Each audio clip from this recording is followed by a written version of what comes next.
বেঁচে থাকার মতো অবস্থায় থাকতেন না। এবং এই ঘটনার পরিপ্রেক্ষিতে আমরা কনফারেন্স রুমে, ডাইরেক্টর রুমে তো আরো ঘন্টার পর ঘন্টা হ্যারাসমেন্ট চলতেই থাকে। সিসিটিভি ক্যামেরা ফুটেজগুলো ডিলিট করা হয়েছে, আমরা যেটা খুঁজে পাইনি।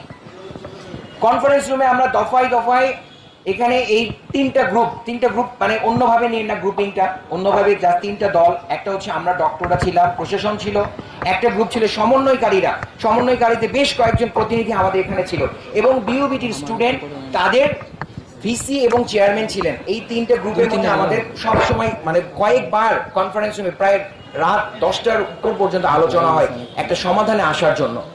আমাদের মানে কষ্ট লাগে যে আমরা যে কষ্ট করে সার্ভিস দিয়ে থাকি নিউরোসার্জারি ডিপার্টমেন্টে, আমাদের কোনো ফ্যামিলি আমরা চিন্তা করি না।